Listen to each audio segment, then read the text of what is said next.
जय हिंद दोस्तों, कैसे हो आप सभी लोग। उम्मीद है मस्त और बिंदास होंगे और अपनी पढ़ाई को जबरदस्त तरीके से कर रहे होंगे।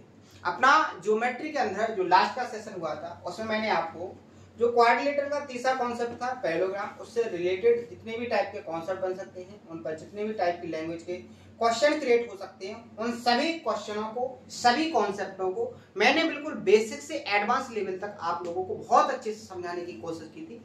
हर एक क्वेश्चन के कॉन्सेप्ट को मैंने कैसे क्वेश्चन के अंदर से कॉन्सेप्ट को ऑब्जर्व करना है और कैसे विद इन टाइम के अंदर आपको कैलकुलेशन करना है, सारी की सारी बेस्ट अप्रोच मैंने आपको बहुत अच्छे से समझाने की कोशिश की थी। उम्मीद है आप सभी लोगों ने मेहनत के साथ हर एक कॉन्सेप्ट को नोट किया होगा। हर एक कॉन्सेप्ट के जो आपके क्वेश्चन क्रिएट हो सकते हैं, जो मैंने आपको प्रैक्टिस करवाए हैं, उन सभी क्वेश्चनों को एक बार आपने खुद से सॉल्व करने की कोशिश जरूर की होगी, क्योंकि आपको पता है कि आप जितनी ज्यादा कॉन्सेप्ट पर प्रैक्टिस करोगे उतने आसान तरीके से आपको क्या होगा, कॉन्सेप्ट ऑब्जर्व होगा। ये सारे के सारे जो कॉन्सेप्ट है मैंने आपको कहां पढ़ाए हैं, पैरेललोग्राम के टॉपिक में पढ़ाए हैं। जो मैंने आपको कहा था कि अपना क्वाड्रिलेटरल से रिलेटेड आपका जो तीसरा कॉन्सेप्ट है पैरेललोग्राम, ये सारे के सारे कॉन्सेप्ट आपको बहुत अच्छे से याद करके रखना है, क्योंकि पैरेललोग्राम एक ऐसा टॉपिक होता है कि अगर आपको उसके कॉन्सेप्ट आएंगे तो आप क्वेश्चन को बहुत आसान तरीके से सॉल्व कर लोगे, और अगर आपको कॉन्सेप्ट नहीं आएंगे तो आपको क्वेश्चन को सॉल्व करने में बहुत ज्यादा टाइम लगेगा। मैंने हर एक कॉन्सेप्ट पर जितने भी टाइप की लैंग्वेज से क्वेश्चन अभी तक लास्ट ईयर में, चाहे वो किसी भी एग्जाम का क्वेश्चन हो, हर एक क्वेश्चन को मैंने प्रैक्टिस करवाया है। और हर एक लैंग्वेज का अलग अलग टाइप की लैंग्वेज, अलग अलग टाइप के डाटा के साथ मैंने आपको बहुत अच्छे से पूरा का पूरा टॉपिक कंप्लीट करवाया है। और हर एक टॉपिक में बहुत मेहनत के साथ 100% एफर्ट डाल के आपको बहुत बेस्ट तरीके का कंटेंट आपको प्रोवाइड कर रहा हूं, और बहुत शानदार तरीके से आसान लैंग्वेज के साथ। ठीक है, मैंने सारे के सारे कॉन्सेप्ट बहुत अच्छे से करवाए हैं, तो आप लोगों ने बहुत अच्छे से इसको नोट किया होगा और मेहनत के साथ आप पढ़ रहे होंगे, क्योंकि आपको पता है जितनी मेहनत से आप अपने कंटेंट पर फोकस करोगे, उसकी प्रैक्टिस करोगे, उतने आसान तरीके से आप क्या कर लोगे, अपने सिलेक्शन को फाइंड कर लोगे। लेकिन अगर मेहनत में थोड़ी भी लापरवाही हुई तो आप बहुत पीछे निकल जाओगे, और आप पीछे हो गए तो समझ लो आप सिलेक्शन से बहुत ज्यादा दूर हो गए। ठीक है, तो आप लोगों को मेहनत तो बहुत जी जान से करनी ही है। ठीक है, तो अपना सेशन आज का जो स्टार्ट होगा वो क्वाड्रिलेटरल का चौथा टाइप है, रोम्बस यानी कि समचतुर्भुज। बहुत बेस्ट तरीके से हर एक कॉन्सेप्ट को मैं एक्सप्लेन करूंगा, हर एक कॉन्सेप्ट का बेसिक भी बताऊंगा, हर एक कॉन्सेप्ट का प्रूफ भी दूंगा, लेकिन आपको बहुत मेहनत से पढ़ना है। रोम्बस बहुत ही इंपॉर्टेंट टॉपिक है, ज्योमेट्री के अंदर आपको इसका पूरा डिटेल पढ़ने को मिलेगा, लेकिन मेंसुरेशन में इसका आपको बहुत ज्यादा यूज मिलेगा। यानी कि आप कह सकते हो कि ज्योमेट्री से रोम्बस टॉपिक से क्वेश्चन क्रिएट हो या ना हो, लेकिन आपका मेंसुरेशन से हर एक एग्जाम में एक ना एक क्वेश्चन जरूर क्रिएट होता है। तो अगर आपने यहाँ पर बिल्कुल बेसिक से एडवांस लेवल तक हर एक कॉन्सेप्ट, हर एक की पॉइंट, हर एक तरह की लैंग्वेज को समझ लिया, तो आप मेंसुरेशन में क्वेश्चन को देखते ही कॉन्सेप्ट से ऑब्जर्व करोगे और हर एक क्वेश्चन का जवाब विद इन टाइम के अंदर दोगे। क्लियर है? तो आज का सेशन स्टार्ट करने से पहले जो अपना सेशन का रूटीन है कि सबसे पहले मैं आपको डेली वर्क देता हूं, जिसमें आपका रिवीजन होता है और आप पूरी मेहनत के साथ रिवीजन किए गए कॉन्सेप्टों को कमेंट करते हो। तो आज का जो टॉपिक है वो है अपना क्या, ट्रायंगल के आपने बेसिक कॉन्सेप्ट लिखे हैं, ट्रायंगल के बाद जो थोड़े और आगे के कॉन्सेप्ट थे उनको लिखा है। आज के सेशन में आपको क्या काम करना है कि जो ट्रायंगल के आपके एरिया से रिलेटेड, ट्रायंगल की जो आपके एरिया से रिलेटेड जो कॉन्सेप्ट हैं, उन सभी कॉन्सेप्टों को क्या करना है, रिवाइज करना है। क्या करना है, रिवाइज। और रिवाइज करने के बाद आपको क्या करना है, कमेंट करना है। ठीक है, ये प्रोसेस अपन को डेली की डेली फॉलो करना है, और इसके थ्रू आपका बहुत बेस्ट तरीके का रिवीजन होने वाला है, और आपके हर एक कॉन्सेप्ट आपके माइंड में सेट होने वाले हैं।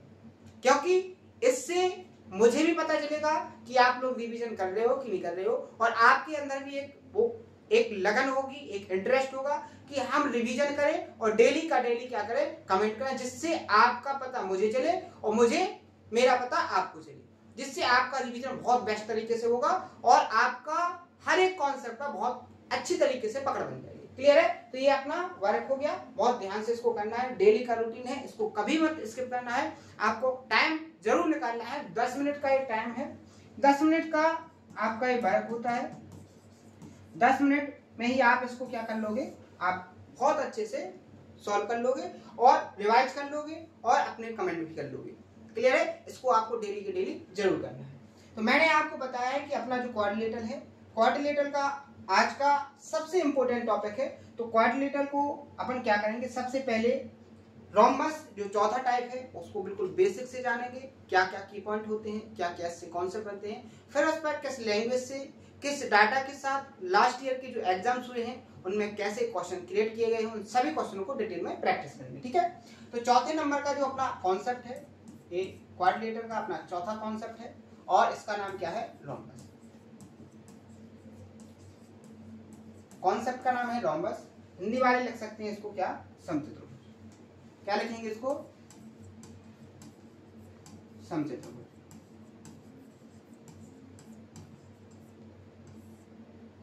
बहुत ध्यान से समझना है यार एक टॉपिक को, क्योंकि आपको पता है कि अपन किसी एक एग्जाम की तैयारी नहीं कर रहे हैं, आप हर उस एग्जाम के कंटेंट की तैयारी कर रहे हो, उस हर एक कंटेंट को प्रैक्टिस कर रहे हो, हर उस कंटेंट की प्रिपरेशन कर रहे हो जो आपके एग्जाम्स में पूछा जा सकता है।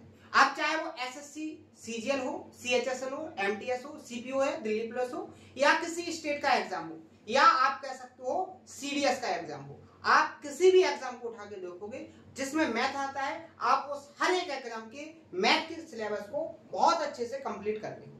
तो ठीक है, पेशेंस के साथ पढ़ना है, प्रैक्टिस करते रहना है, आपका सिलेबस बहुत मजबूत हो जाएगा। ठीक है?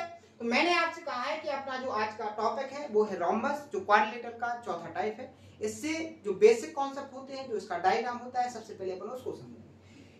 तो आपको यहाँ पर पता होना चाहिए कि अभी आपने जो जस्ट लास्ट का सेशन हुआ था उसमें मैंने आपको क्या पढ़ाया था, एक पैरेललोग्राम पढ़ाया था जो समांतर भुजाओं से बनी हुई एक बंद आकृति थी, जिसमें आमने सामने की जो साइड होती थी वो कैसी होती, इक्वल होती थी, और आपने देखा है कि एक दूसरे के वो कैसी होती थी, पैरेलल। रोम्बस भी पैरेललोग्राम से क्रिएट हुआ है, लेकिन इसमें थोड़ा डिफरेंस है कि वहां पर आप देख रहे थे कि जो आपका पैरेललोग्राम था उसमें क्या होता था कि आपकी जो साइड्स थी वो कैसी थी, आमने सामने की साइड्स कैसी थी, इक्वल थी।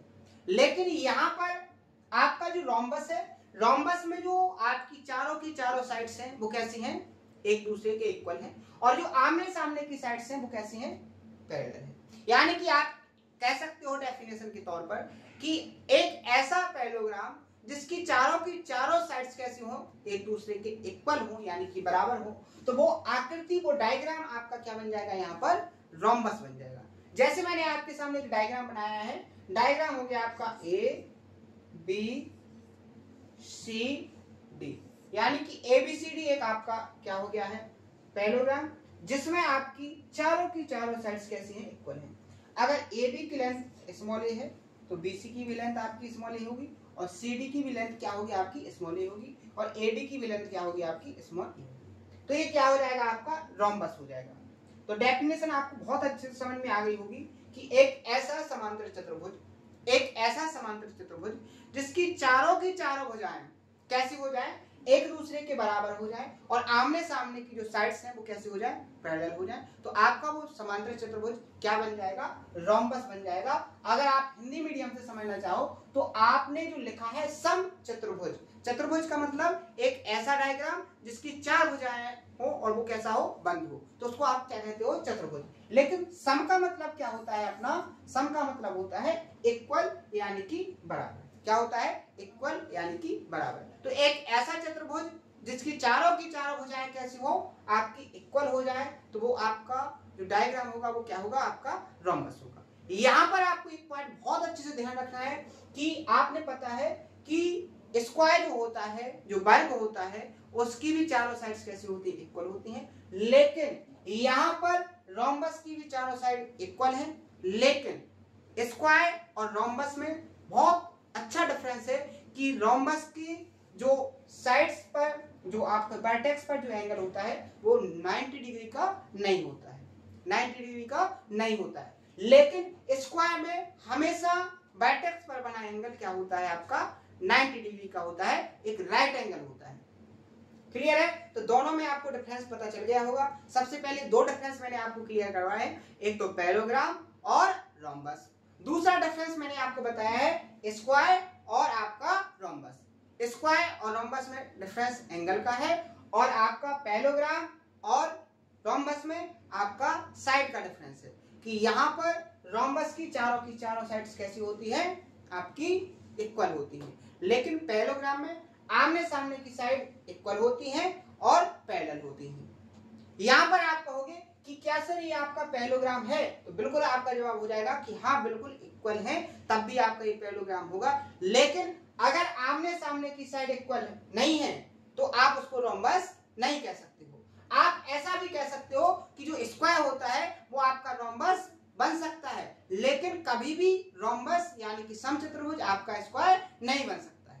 क्लियर है, बात समझ में आ गई। बहुत इंपॉर्टेंट कॉन्सेप्ट है ये, आपका बिल्कुल बेसिक कॉन्सेप्टों में सबसे पहला की पॉइंट हो गया। बहुत अच्छे से इसको नोट कर लेना, ठीक है, कि आपका जो डिफरेंस है वो आपका बिल्कुल क्लियर होना चाहिए। ज्योमेट्री बहुत सारे डायग्राम होते हैं, बहुत सारे डायग्राम से रिलेटेड कॉन्सेप्ट क्रिएट होते हैं। जब आपके डायग्राम बहुत अच्छे से क्लियर होंगे कि कौन सा स्क्वायर है, कौन सा आपका रेक्टेंगल है, कौन सा आपका रोम्बस है, कौन सा आपका पैरेललोग्राम है, इस तरीके के सारे जो डायग्राम बनते हैं उनमें आपकी बहुत अच्छे से क्लियरिटी होगी, तो उनसे रिलेटेड जितने भी टाइप के कॉन्सेप्ट बनते हैं उन पे आपकी बहुत अच्छे से पकड़ बनेगी, बहुत अच्छे से वो मजबूत हो जाएंगे, क्योंकि आपको क्या पता है, आपको हर एक कॉन्सेप्ट का डायग्राम पता है।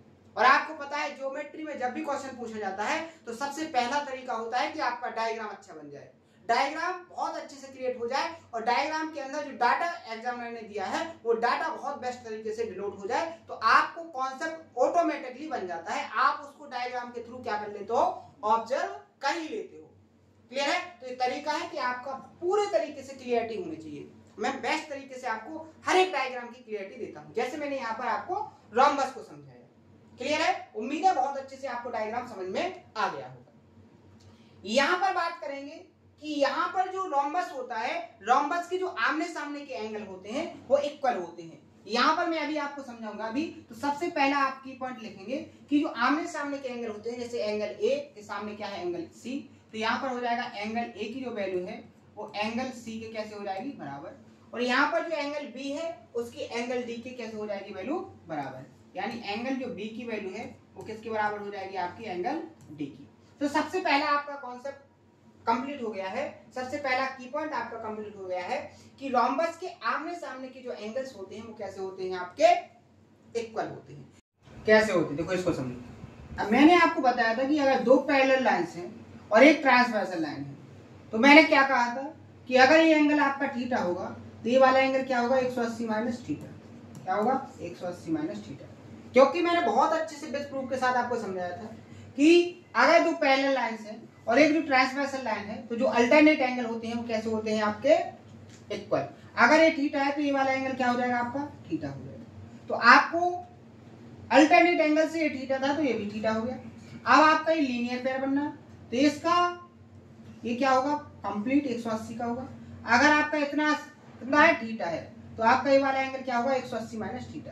तो यहाँ से कॉन्सेप्ट निकल के आता है कि एक ही ओर के जो ट्रांसवर्सल लाइन होती है, ट्रांसवर्सल लाइन के एक ही ओर के जो अंतःकोण होते हैं उनका जो सम होता है वो क्या होता है, 180 डिग्री। इसी कॉन्सेप्ट से आप देखो कि आपकी BC जो लाइन है वो AD के पैरेलल है, और आपकी AB अगर ट्रांसवर्सल लाइन है, अगर आपका ये वाला एंगल क्या है, थीटा है, तो ये एंगल क्या हो जाएगा, 180 माइनस थीटा। क्लियर है।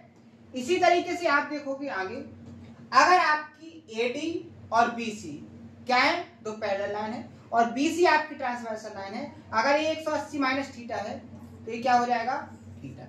इसी तरीके से अगर ये थीटा है तो ये वाला एंगल क्या हो जाएगा, 180 माइनस थीटा। तो यहाँ पर आपको समझ में आ गया होगा कि आप देखो एंगल जो A है वो C के बराबर है, थीटा थीटा, और एंगल जो B है वो आपका D के बराबर है, 180 माइनस थीटा और 180 माइनस थीटा। क्लियर है, पहला कॉन्सेप्ट क्लियर हो गया। नेक्स्ट कॉन्सेप्ट की बात करेंगे। इसको बिल्कुल भी लिखने की जरूरत नहीं है, क्योंकि मैंने पैरेललोग्राम में बहुत अच्छे से आपको समझाया था, इसको डिनोट भी करवाया था। अब अपन देखेंगे नेक्स्ट कॉन्सेप्ट। क्या देखेंगे, नेक्स्ट कॉन्सेप्ट। अगर हम रोम्बस के किसी डायगोनल को निकालें तो यहां से आपको क्या पता चलेगा, ये आपका क्या होगा, एक डायगोनल। क्या हो गया, रोम्बस का डायगोनल। क्या हो गया, रोम्बस का डायगोनल, यानी कि समचतुर्भुज का विकर्ण। तो यहां पर ध्यान से देखिएगा, यहां पर ध्यान से देखिएगा, अगर ये वाला एंगल क्या है आपका अल्फा है, ये वाला एंगल आपका अल्फा है, तो आपको पता है अगर ये अल्फा है तो ये भी क्या हो जाएगा आपका अल्फा, क्योंकि CD और AB एक दूसरे के पैरेलल है और AC क्या बन जाएगी आपकी एक ट्रांसवर्सल लाइन। तो आपका ये जो अल्फा है इस अल्फा के बराबर होगा, क्योंकि ये क्या हो जाएंगे आपके अल्टरनेट एंगल। क्लियर है? यहां तक किसी को कोई दिक्कत, कोई समस्या, कोई परेशानी? आगे देखो, आगे जैसे ही आप ध्यान से देखोगे तो यहां देखो AD और CD एक दूसरे के बराबर है। तो मैंने एक कॉन्सेप्ट आपको बहुत अच्छे से बताया था कि जो इक्वल साइड होती है उनके आमने सामने के जो एंगल्स होते हैं वो कैसे होते हैं, इक्वल होते हैं। अगर AD के सामने आपका अल्फा है तो CD के सामने भी आपका एंगल क्या होगा, यहाँ पर अल्फा होगा। होगा कि नहीं होगा? होगा कि नहीं होगा? क्लियर है? आगे देखो, यहां पर AB और BC कैसे हैं, इक्वल है। AB और BC कैसे हैं, इक्वल है। तो यहां पर कॉन्सेप्ट क्या बनेगा कि अगर ये अल्फा है तो ये भी आपका क्या हो जाएगा, अल्फा। क्लियर है कि नहीं? तो यहां से बेसिकली जो कॉन्सेप्ट निकला है, अगर उसकी बात करेंगे, अगर उसको नोट करने की बात करेंगे तो आप लोग क्या नोट करोगे? सबसे पहले तो आप यहां पर देखोगे कि यहां पर जब आपने डायगोनल निकाला AC, तो यहां पर जो आपका रोम्बस था, जो आपका समचतुर्भुज था, इस रोम्बस को इस डायगोनल ने दो ट्रायंगलों में डिवाइड कर दिया, एक तो ABC और ADC। तो सबसे पहला कॉन्सेप्ट तो ये बनेगा कि जो डायगोनल होता है, डायगोनल दो ट्रायंगलों में डिवाइड करता है और दोनों के दोनों ट्रायंगल आपके कैसे होते हैं, कॉन्ग्रुएंट होते हैं, यानी कि सर्वांग होते हैं। तो अगर आपका सर्वांग होंगे तो यहां पर जो एरिया आपका ABC का होगा ट्रायंगल का, वही सेम एरिया ADC का होगा। अगर आपका ये 1 यूनिट है तो ये भी क्या हो जाएगा आपका 1 यूनिट। तो सबसे पहला कॉन्सेप्ट क्या होगा कि जो आपके डायगोनल होते हैं, डायगोनल रोम्बस को इक्वल 2 पार्ट्स में डिवाइड करते हैं। इसको नोट करने की कोई जरूरत नहीं है। नेक्स्ट कॉन्सेप्ट की बात करेंगे। नेक्स्ट कॉन्सेप्ट आपका क्या हो जाएगा, यहां पर बात करेंगे आपके इस रोम्बस के पेरीमीटर की। दूसरा जो कॉन्सेप्ट होगा, बात करेंगे पेरीमीटर की। किसकी बात करेंगे, पेरीमीटर की। हिंदी वाले लिखना चाहे तो लिख सकते हैं परिमाप। क्लियर है? परिमाप आपको पता है, जो पेरीमीटर होता है किसी भी डायग्राम की जो चारों साइड्स होती हैं उनका क्या कर दो, सम। आप देखो चारों साइड्स की क्या है, इक्वल है, क्योंकि आप क्वाड्रिलेटरल का तो 4 साइड्स होंगी, तो इस क्वाड्रिलेटरल की चारों साइड्स कैसी हैं, इक्वल है। तो पेरीमीटर क्या हो जाएगा 4a। ए यहां पर क्या है आपकी रोम्बस की साइड। तो यहां पर जो आपका रोम्बस होता है, रोम्बस का जो पेरीमीटर होता है वो क्या होता है 4a। ये यहां पर क्या है आपका रोम्बस की साइड। क्लियर है? तीसरा जो कॉन्सेप्ट यहां पर बनेगा, तीसरा जो इंपॉर्टेंट कॉन्सेप्ट बनेगा वो बनेगा आपका एरिया। क्या बनेगा, एरिया। एरिया का कॉन्सेप्ट मैंने आपको किसमें बताया था, पैरेललोग्राम में। ये भी आपका एक पैरेललोग्राम है। तो वहां पर मैंने आपको जो कॉन्सेप्ट बताया था वो कॉन्सेप्ट बताया था कि यदि आपको दो साइड दी गई हैं और उनके बीच का एंगल दिया है तो दोनों साइड्स का मल्टीप्लाई इनटू क्या हो जाएगा, साइन थीटा। क्या हो जाएगा, साइन थीटा। तो आपको पता है कि यहां पर जो आपका रोम्बस है उसी कॉन्सेप्ट से, क्योंकि रोम्बस भी एक प्रकार का क्या है आपका पैरेललोग्राम, एक समांतर चतुर्भुज। तो यहां पर आपका साइड कैसी है, दोनों इक्वल, ए और ए। तो एरिया क्या हो जाएगा यहाँ पर a इंटू ए, और अगर एंगल आपका थीटा है तो यहाँ पर क्या हो जाएगा आपका साइन थीटा। तो कॉन्सेप्ट क्या बन जाएगा एरिया का, a स्क्वायर साइन थीटा। पहला जो एरिया का कॉन्सेप्ट आपका निकल के आएगा रोम्बस के, वो क्या आएगा, साइड्स का स्क्वायर इंटू साइन थीटा, अगर एंगल क्या है, थीटा है। क्लियर है? सबसे पहला कॉन्सेप्ट आपका एरिया का ये आपका कंप्लीट हो गया। उम्मीद है बहुत अच्छे से आपको समझ में आ गया होगा। बात करेंगे किसकी, चौथे की पॉइंट की। तो चौथा की पॉइंट क्या हो जाएगा कि जो आपके डायगोनल्स होते हैं, जो रोम्बस के डायगोनल्स, रोम्बस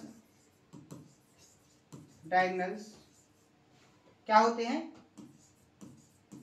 एंगल बाइसेक्टर होते हैं। क्या होते हैं, एंगल बाइसेक्टर होते हैं। पांचवा जो कॉन्सेप्ट लिखेंगे वो क्या लिखेंगे, पांचवें कॉन्सेप्ट को अपन नेक्स्ट स्लाइड पर समझाने की कोशिश की। इतना आपको चार कॉन्सेप्ट यहाँ पर समझ में आ गए कि जो आपका रोम्बस होगा वो क्या होगा, आपके आमने सामने के एंगल इक्वल होंगे। कैसे होंगे समझा दिया है। दूसरा की पॉइंट है पेरीमीटर आपका क्या हो जाएगा, 4a हो जाएगा। बात करेंगे एरिया का, तो एरिया क्या होगा, साइड्स का स्क्वायर इनटू साइन थीटा। बात करेंगे चौथे कॉन्सेप्ट की, तो जो रोम्बस के डायगोनल्स होते हैं वो एंगल को क्या करते हैं, बाइसेक्ट करते हैं। नेक्स्ट स्लाइड पर बात करेंगे नेक्स्ट कॉन्सेप्ट की। कॉन्सेप्ट क्या है उसको समझो। मैंने फिर से क्या काम किया, यहां पर एक रोम्बस बना दिया। बहुत ध्यान से समझना है, हर एक की पॉइंट हर एक कॉन्सेप्ट को इतनी मजबूती से अपन को कंप्लीट करना है कि उस पर कोई डाउट बचे ही ना। क्योंकि जब आपके पास डाउट नहीं होंगे तो आपको पता है कि आप बहुत आसान तरीके से हर एक क्वेश्चन को विद इन टाइम के अंदर सॉल्व कर लोगे। यहां पर मैंने रोम्बस बनाया फिर से, क्या है, ए बी सी और डी। ध्यान से समझना, आप जितने भी इससे कॉन्सेप्ट बनेंगे उसको मैं एक बार में डायग्राम में समझाऊंगा और फिर उनको नोट कराऊंगा। तो यहां पर देखो, अगर आपके एबीसीडी क्या है, यहाँ पर एक रोम्बस है यानी कि एक समचतुर्भुज है, तो इसकी चारों की चारों साइड्स क्या हो जाएंगी, इक्वल हो जाएंगी। क्या हो जाएंगी, इक्वल। अगर आपकी ए बी ए है तो ए बी आपकी स्मॉल हो जाएगी, ए बी आपकी स्मॉल ए हो जाएगी और ए बी आपकी स्मॉल ए हो जाएगी। क्लियर है, ध्यान से देखो। बात करेंगे डायगोनल की, तो यहां पर देखो ये आपका क्या हो जाएगा, एसी डायगोनल, और दूसरा डायगोनल आपका क्या हो जाएगा, बीडी डायगोनल। क्योंकि आपको बहुत अच्छे से पता है डायगोनल होते क्या है, अपोजिट वर्टेक्सों को मिलाने से जो लाइन निकलती है वो आपकी क्या होती है, उस डायग्राम का डायगोनल होती है। क्लियर है। यहां पर आप ध्यान से देखोगे, यहां पर आप ध्यान से क्या देखोगे कि बहुत क्लियरिटी के साथ आपको यहां पर कंप्लीट करना है। अगर आपका ये एंगल थीटा है तो अल्टरनेट एंगल से ये भी क्या हो जाएगा आपका थीटा। अगर ये स्मॉल साइड है, ये स्मॉल साइड है, अगर ये थीटा है तो ये भी क्या हो जाएगा आपका थीटा, और ये भी आपका क्या हो जाएगा थीटा। क्लियर है, कंप्लीट हो गया। अब देखो यहां पर देखो, रोम्बस के एंगल्स तो आपको पता है कि अगर ये कोई रोम्बस है, अगर ये देखो यहाँ थीटा और थीटा क्या हो गया, 2 थीटा हो गया, तो ये क्या हो जाएगा 180 माइनस 2 थीटा। आपको पता है कि जो डायगोनल्स होते हैं वो एंगल को क्या करते हैं, बाइसेक्ट करते हैं। अगर इसका 180 माइनस 2 थीटा को बाइसेक्ट करेंगे तो आपका ये वाला एंगल क्या हो जाएगा, 180 का आधा 90 और 2 थीटा का आधा क्या हो जाएगा थीटा, 90 माइनस थीटा, ये वाला एंगल, और ये भी आपका क्या हो जाएगा 90 माइनस थीटा। और आपका अल्टरनेट एंगल के कॉन्सेप्ट से यहां पर ये एंगल 90 माइनस थीटा हो जाएगा और ये वाला भी एंगल क्या हो जाएगा 90 माइनस थीटा। और ये जो इसके डायगोनल से एक दूसरे को कहां पर इंटरसेक्ट कर रहे हैं, बाइसेक्ट कर रहे हैं, पॉइंट ओ पर कर रहे हैं। क्लियर है, यहां तक किसी को कोई डाउट, कोई समस्या, कोई परेशानी, 1% की परेशानी या डाउट नहीं होना चाहिए। बहुत ध्यान से समझाने की कोशिश कर रहा हूं मैं, और आपको भी बहुत ध्यान से इसको समझना है। यहां पर देखो, यहां पर जैसे ही आप देखोगे तो आप यहां देखो, ये जो एंगल है ये क्या हो गया आपका थीटा, और ये वाला एंगल क्या हो गया 90 माइनस थीटा। तो मैं कौन से ट्रायंगल की बात करूंगा, मैं बात करूंगा आपकी ट्रायंगल ए ओ बी में। अगर ये थीटा है, ये 90 माइनस थीटा है, तो ये वाला एंगल 90 का हो जाएगा कि नहीं हो जाएगा। इतनी बात आपको समझ में आई। अगर ये थीटा है, ये 90 माइनस थीटा है, तो ये क्या हो जाएगा आपका 90 का हो जाएगा कि नहीं हो जाएगा, क्योंकि इस ट्रायंगल के तीनों एंगल्स का जो सम होना चाहिए वो 180 का होना चाहिए। क्लियर है। इसी तरीके से आप यहां देखो, अगर ये थीटा है, ये 90 माइनस थीटा है, तो ये क्या हो जाएगा आपका 90 माइनस थीटा होगा कि नहीं होगा। क्लियर है। ऐसे ही आप यहां देखो डी ओ सी में, ये थीटा है 90 माइनस थीटा, तो आपका ये वाला एंगल क्या बचेगा यहाँ पर 90 का बचेगा कि नहीं बचेगा। ऐसे ये भी क्या हो जाएगा आपका 90 माइनस थीटा और थीटा, तो ये 90 का हो जाएगा।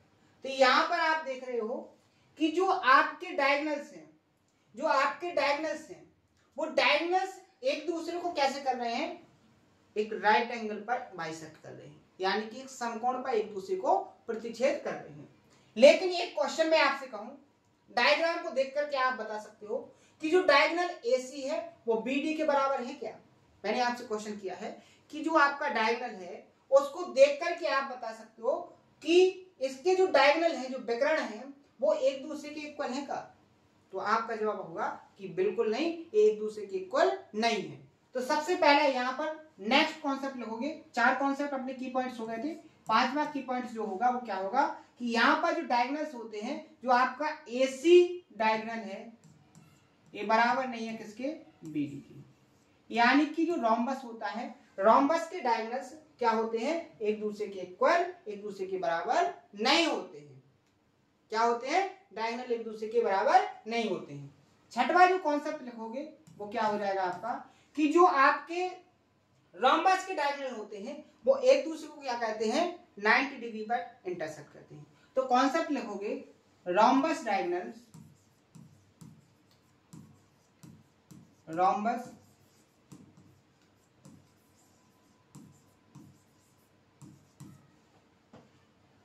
Rhombus diagonal bisect each other at 90 degree. यानी कि जो रोम्बस के डायगोनल्स होते हैं, जो विकर्ण होते हैं, वो एक दूसरे को 90 डिग्री पर क्या करते हैं? बाइसेक्ट करते हैं। क्या करते हैं? बाइसेक्ट करते हैं। और बहुत अच्छे से मैंने आपको डायग्राम में समझाने की कोशिश की है। उम्मीद है बहुत अच्छे से आपको समझ में भी आ गया होगा। क्लियर है? तो यहाँ पर जो 6 पॉइंट मैंने यहाँ पर 4 पॉइंट यहाँ पर क्लियर किए हैं, ये 4 के 4 पॉइंट यहाँ आपके क्लियर हो जाने चाहिए। 5वां जो की पॉइंट मैंने यहाँ पर आपका क्लियर किया है, ये भी आपको बहुत अच्छे से क्लियर हो जाना चाहिए। 6वां की पॉइंट आपका कंप्लीट हो गया। तो 7वां आपका क्या आएगा? यहाँ पर आप यहाँ पर लिख सकते हो कि जो लेंथ ए से ओ की होगी, जो लेंथ आपकी ये होगी, वही लेंथ आपकी ये होगी। होगी कि नहीं होगी? यहाँ जो लेंथ आपकी यहाँ पर OB की होगी, वही OD की भी होगी। तो यहाँ पर क्या लिख सकते हो आप कि AO बराबर क्या होगा आपका OC, या आप कह सकते हो ये AC का क्या हो जाएगा? आधा। ठीक है। नेक्स्ट इसी में क्या लिखोगे आप कि जो आपका OB है वो बराबर होगा OD के, जो OB है वो बराबर होगा आपका OD के, या आप कह सकते हो कि ये BD का क्या हो जाएगा? आधा। ये BD का क्या हो जाएगा यहाँ पर? आधा। क्लियर है? क्लियर है? डाउट तो नहीं है कोई? आगे देखो, आगे देखो। अगर आपके डायगोनल, मान लीजिए आपका AC डायगोनल है, ये आपका D1 डायगोनल है। AC आपका क्या है? D1 डायगोनल है। और आपका जो BD है वो क्या है? आपका जो BD है वो D2 डायगोनल है। तो यहां पर क्या आप OC को क्या लिख सकते हो? ये D1 का आधा हो जाएगा कि नहीं हो जाएगा? हो जाएगा कि नहीं हो जाएगा? ध्यान से देखो, ये D1 का आधा होगा कि नहीं होगा? ये देखो, ये आपका D1 का आधा, D1 का आधा, ये भी आपका D1 का आधा हो जाएगा। इसी तरीके से आप देखो, आप इसको भी लिख सकते हो क्या? D2 का आधा,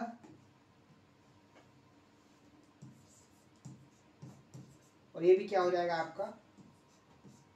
D2 का आधा। ध्यान से समझना, डायग्राम में सारी चीजें जो मैंने डिनोट की हैं वो प्रॉपर तरीके से आपको समझ में आ रही हैं, प्रॉपर तरीके से देखनी चाहिए। ठीक है। यहां देखो, यहां पर देखो, ट्रायंगल, किसी भी ट्रायंगल में देख लो, यहां पर जो 4 के 4 ट्रायंगल है, एक बात और आपको ध्यान रखना है, यहां जो रोम्बस होता है, यहां पर जो रोम्बस होता है, रोम्बस के जो डायगोनल्स होते हैं, रोम्बस के डायगोनल, जो आपका रोम्बस होता है, रोम्बस के जो विकर्ण होते हैं, विकर्ण रोम्बस को इक्वल 4 ट्रायंगलों में डिवाइड करते हैं, 4 ट्रायंगल में डिवाइड करते हैं। और ये 4 के 4 ट्रायंगल आप एक दूसरे के कैसे होते हैं? एक दूसरे के कॉन्ग्रुएंट होते हैं। तो आप यहां पर लिख भी सकते हो 7वां जो की पॉइंट, 8वां की पॉइंट लिख सकते हो आप क्या? 8वां की पॉइंट लिखोगे आप क्या कि जो रोम्बस होता है, यहां पर आपके जो क्या हो रहे हैं, यहां पर AOB आपका कॉन्ग्रुएंट होगा, ट्रायंगल BOC, BOC एक कॉन्वेनेंट होगा। ट्रायंगल COD, COD एक कॉन्वेनेंट होगा। ट्रायंगल DOA, DOA यानी कि जो 4 के 4 आपके ट्रायंगल हैं, ये 4 के 4 ट्रायंगल आपके एक दूसरे के कैसे होंगे? कॉन्वेनेंट होंगे। क्या होंगे? सर्वांग सम होंगे। क्लियर है? समझ में आ गया? ये 4 के 4 ट्रायंगल कैसे होंगे? क्लियर होंगे। और इन चारों ट्रायंगलों का एरिया आपस में कैसा होगा? इक्वल होगा। कैसे होगा? इक्वल होगा।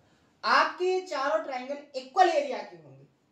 तो आप यहां पर देखो, मैं आपसे एक क्वेश्चन कहूं, सबसे पहले तो आपको यहां पर एक थ्योरम याद रखनी है। यहां देखो, ट्रायंगल, किसी भी ट्रायंगल में देख लो, COB में देख रहे हैं, ये आपका CO क्या है? D1/D2। यहाँ OB क्या है आपका? D2/2। और आपका यहाँ पर BC क्या है? A। और आपका ये जो एंगल है वो कितने डिग्री का है? 90। तो यहाँ राइट एंगल ट्रायंगल में पाइथागोरस थ्योरम से आपका क्या हो जाएगा? D1/2 का होल स्क्वायर, यानी D1 का होल स्क्वायर बटे 4 प्लस D2 का होल स्क्वायर बटे 4, ये किसके बराबर होगा? A स्क्वायर के। या आप कह सकते हो ये 4 यहाँ पर जाएगा एलसीएम लेके, तो क्या हो जाएगा? D1 का होल स्क्वायर प्लस D2 का होल स्क्वायर, ये किसके बराबर होता है? 4A स्क्वायर के बराबर। और मोस्ट इंपोर्टेंट कॉन्सेप्ट है, इसको बहुत अच्छे से आपको याद रखना है। ठीक है? यहां पर ये आपका नेक्स्ट कॉन्सेप्ट हो गया। क्लियर है? कंप्लीट। आगे देखो, आगे देखोगे आप, आपका यहां पर 9वें नंबर का ये हो गया आपका 9, तो ये हो जाएगा आपका 10। 10वां की जो बेसिक की पॉइंट है वो क्या है? मैं आपसे बोलूं, इस रोम्बस का area, area of rhombus, area of rhombus, तो क्या हो जाएगा? एक बात बताओ, अगर आपको इस एक ट्रायंगल का एरिया फाइंड हो जाए तो आप इस रोम्बस का एरिया फाइंड नहीं कर सकते हो। कैसे? कि आप उसमें 4 से मल्टीप्लाई कर दोगे तो ये रोम्बस का एरिया हो जाएगा कि नहीं हो जाएगा? कंप्लीट। अगर आपको एक ट्रायंगल का एरिया पता चल गया तो आप इस कंप्लीट रोम्बस का एरिया फाइंड कर लोगे कि नहीं कर लोगे? बिल्कुल कर लोगे। और आपको पता है एक ट्रायंगल का एरिया आप फाइंड कर सकते हो। कैसे? कि ये आपका राइट एंगल ट्रायंगल है। अगर आपको बेस और हाइट पता है तो उस ट्रायंगल का एरिया क्या होता है? 1/2 बेस इंटू हाइट। तो यहां पर देखो एरिया क्या हो जाएगा? 1/2। अगर आप इसको बेस मानोगे D2/2 को, तो यहां क्या हो जाएगा? D2/2 इंटू हाइट, इस पर क्या हो जाएगी? D1/2। क्या हो जाएगी? D1/2। और आपको रोम्बस का एरिया फाइंड करना है तो 4 से यहां पर क्या कर दोगे? मल्टीप्लाई। आगे जैसे ही आप इसको सॉल्व करोगे तो देखो 4 से ये 4 कैंसिल हो जाएगा, तो एरिया निकल के क्या आ जाएगा आपका? D1 1/2 into D1 into D2। यानी कि अगर आपको क्या दिया गया है? आपको दिया गया है यहां पर, आपको दिए गए हैं किसी रोम्बस के डायगोनल। क्या दिए गए हैं? किसी रोम्बस के डायगोनल। तो उस डायगोनल की हेल्प से आप उस रोम्बस का एरिया फाइंड कर सकते हो। कैसे? 1/2 D1 इंटू D2। मान लीजिए यहां पर एग्जांपल के तौर पर D1 की वैल्यू आपको 12 दी गई है और D2 की वैल्यू आपको 16 दी गई है, और आपसे एरिया ऑफ रोम्बस पूछा गया है। एरिया ऑफ रोम्बस पूछा गया है, तो आप कैसे करोगे? 1/2 दोनों डायगोनल का क्या कर दोगे? मल्टीप्लाई। यहां देखो, सॉरी 14 नहीं 16, 2 से इसको काटोगे तो आप 12 क्या हो जाएगा आपका? 96 वर्ग इकाई। क्या हो जाएगा? वर्ग इकाई। यहां तक किसी को कोई समस्या? तो कितने की पॉइंट हो गए आपके? 10 की पॉइंट हो गए, बेसिक की पॉइंट हो गए। 10 के 10 की पॉइंट आपको बहुत अच्छे से समझ में आ भी गए होंगे। मेहनत के साथ इनको नोट करना है, मेहनत से इनको रिवीजन करना है, बहुत ध्यान से बिल्कुल परफेक्ट तरीके से, जिस वे में मैंने आपको समझाने की कोशिश की है उसी वे में आपको इसको कंप्लीट करना है। कॉन्सेप्ट एक बार फिर से मैं क्विकली रिवाइज करवा रहा हूं, ध्यान से देखना, सारे के सारे की पॉइंट मैं फिर से आपको एक्सप्लेन करूंगा। यहां देखो, मैंने कहा है कि क्वाड्रिलेटरल का ये अपना चौथा कॉन्सेप्ट है, जिसको अपन पढ़ रहे हैं किसके नाम से, रोम्बस। हिंदी में बोलेंगे इसको समचतुर्भुज। क्या बोलेंगे, समचतुर्भुज। मैंने सबसे पहले आपको बताया कि रोम्बस होता क्या है, तो मैंने कहा है कि एक ऐसा पैरेललोग्राम जिसकी चारों इक्वल साइड हो जाए वो आपका क्या बन जाता है, रोम्बस। फिर नेक्स्ट कॉन्सेप्ट मैंने आपको बताया है कि रोम्बस का जो आपके अपोजिट एंगल होते हैं वो कैसे होते हैं, इक्वल होते हैं। रोम्बस का पेरीमीटर आपका 4a होता है। रोम्बस का area a square into sine theta होता है। रोम्बस का जो डायगोनल्स होते हैं वो एक दूसरे को क्या करते हैं, बाइसेक्ट करते हैं, यानी कि आपके एंगल को दो भागों में इक्वल डिवाइड करते हैं। ठीक है, यहाँ पर दोनों जो डायगोनल से आपके रोम्बस ने दो ट्रायंगल में डिवाइड किया है, इनका एरिया कैसा होता है, इक्वल होता है। एक दूसरे के ट्रायंगल कैसे होते हैं, कॉन्ग्रुएंट होते हैं। क्लियर है। इसके बाद अपन आगे बढ़े तो मैंने यहाँ पर सबसे पहले आपको डायग्राम बना के बताया कि कैसे आपके एंगल बाइसेक्टर होते हैं। जो आपके डायगोनल होते हैं वो क्या होते हैं, आपके राइट एंगल पर एक दूसरे को बाइसेक्ट करते हैं। उसके बाद मैंने आपको की पॉइंट बताया है कि यहाँ पर जो दोनों डायगोनल होते हैं वो एक दूसरे के इक्वल नहीं होते हैं। ये सारे के सारे की पॉइंट बहुत ही इंपॉर्टेंट की पॉइंट है। हर एक तरीके से मैंने आपको एक्सप्लेन किया है। उम्मीद है बहुत शानदार तरीके से आपको समझ में आ गया होगा। अब एक दो क्वेश्चन की अपन प्रैक्टिस करेंगे, उसके बाद अपन क्या करेंगे, उसके बाद देखेंगे अपन कल के सेशन में। ठीक है, यहां पर देखो, इस क्वेश्चन को अपन सॉल्व करेंगे। जिसने कॉन्सेप्ट को ध्यान से देखा होगा उसको देखते ही सॉल्व कर लेगा। क्या बोला गया है कि एबीसीडी एक समचतुर्भुज है जिसमें एंगल एबीसी क्या है, आपका 52 डिग्री का है। कितने डिग्री का है, 52 डिग्री का। आपको एसीडी की बात ज्ञात करना है। यहां देखो, एक उसने क्या बोला है, रोम्बस। मैंने क्या कहा, जो जियोमेट्री का आसान तरीका होता है कि आपको यदि जियोमेट्री को सॉल्व करना है तो अगर डायग्राम का बोला तो सबसे पहले आप डायग्राम बनाओ। ये बोला है ए बी सी डी, आपका एक रोम्बस बन गया। अब इस रोम्बस में उसने क्या कहा है कि आपका एबीसी एंगल कितने का है, ए बी सी, ए वाला एंगल कितने डिग्री का है, 52 डिग्री का। आगे देखो ए सी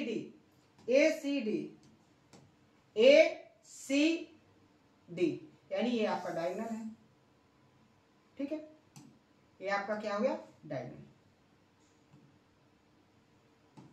ये हो गया डायगोनल। तो ए सी डी आपको ये वाला एंगल फाइंड करना है। यहां पर देखो, अगर आपका ये 52 डिग्री का है तो ये एंगल भी कितने डिग्री का होगा, 52, क्योंकि बट जो अपोजिट एंगल होते हैं वो कैसे होते हैं, इक्वल होते हैं। आपको पता है ये वाला एंगल जितने और ये वाला एंगल, ये दोनों कैसे होंगे, इक्वल होंगे, क्योंकि ये वाली साइड अगर ये है तो ये भी क्या होगी, ये होगी। यानी समचतुर्भुज है तो साइड्स कैसी हैं, इक्वल, तो आमने सामने के एंगल कैसे होंगे, इक्वल होंगे। अगर आपका ये क्या है, 52 डिग्री का है, ट्रायंगल एसीडी में देखो तीनों एंगल का सम क्या होगा, 180। अगर ये 52 का है तो आपका इस वाले एंगल और इस वाले एंगल का सम कितना होगा, 128। अगर बात करेंगे इस एंगल या इस एंगल की तो क्या हो जाएगा, 128 का आधा, यानी ये भी 64 डिग्री का और ये भी 64 डिग्री का। तो ऑप्शन नंबर ए यहाँ पर क्या हो जाएगा, आपका करेक्ट आंसर। शानदार क्वेश्चन क्रिएट होते हैं रोम्बस से, बहुत अच्छे से अपन प्रैक्टिस करेंगे। बहुत सारे क्वेश्चन है, कल के सेशन में अपन देखेंगे। थोड़ी गर्मी बहुत ज्यादा है, और एक बात मैं आपको बताऊं, स्वास्थ्य भी ठीक नहीं है, बहुत ज्यादा तबीयत खराब है। लेकिन क्या है कि जैसे जैसे मुझे पता ऐसे लगता है कि आप लोग बहुत अच्छे से पढ़ रहे हो, मेहनत के साथ पढ़ रहे हो, तो सारी चीजों को मैं साइड में करके आपको बहुत अच्छे से पढ़ाने की कोशिश करता हूँ। हर एक तरीके से आपका टाइम वेस्ट ना हो, हर एक कॉन्सेप्ट आपका टाइम से हो जाए, पूरा सिलेबस आपका टाइम से हो जाए, मेहनत के साथ आपको पढ़ाता हूँ। मेरे अंदर ऑटोमेटिकली एनर्जी ऐसी आ जाती है कि आप लोग मेहनत से पढ़ रहे, आपकी उम्मीदें मुझसे जुड़ी हुई हैं, आप अपनी उम्मीदों को पूरा करने के लिए बहुत अच्छे से अपने आप को प्रिपेयर कर रहे हो, तो आपके द्वारा ही मुझे बहुत अच्छे से एनर्जी मिलती है। उसी एनर्जी के साथ मैं आपको पढ़ाने की कोशिश करता हूँ। आज के सेशन में मैंने आपको जो रोम्बस है उसको कंप्लीट करवाने की कोशिश की है। उसका जितना भी बेसिक है पूरा का पूरा मैंने बेसिक आपको बहुत अच्छे से कंप्लीट करवाया है। इसको बहुत अच्छे से नोट करना है, इसका रिवीजन करना है, शानदार तरीके से इसको प्रैक्टिस करना है। कल के सेशन में इससे जो कॉन्सेप्ट होते हैं उन कॉन्सेप्टों को देखेंगे। और मैंने जो वर्क आपको बोला है, मैंने आपको क्या वर्क बोला है, मैंने आपसे कहा है कि आज आपको ट्राइंगल के जो एरिया वाले कॉन्सेप्ट हैं, ट्राइंगल के जो एरिया के कॉन्सेप्ट हैं उनको कमेंट में जरूर करना है, ठीक है। ध्यान से करना है, ये आपका डेली का वर्क है, क्योंकि आपका रिवीजन करवाना भी मेरी बहुत बड़ी जिम्मेदारी है। एक सिलेक्शन तक ले जाना मेरी बहुत बड़ी आपकी ये जिम्मेदारी है। मैं उस जिम्मेदारी को पूरी तरीके से अदा करूंगा, आपको भी बहुत अच्छे से इसको अदा करना है। तो आज के सेशन में इतना ही। अगर कोई डाउट आया हो तो उसको कमेंट बॉक्स में बताएं, सारे डाउट आपके क्लियर किए जाएंगे। तो आज के सेशन में इतना ही, मिलते हैं नेक्स्ट सेशन में। थैंक यू, धन्यवाद।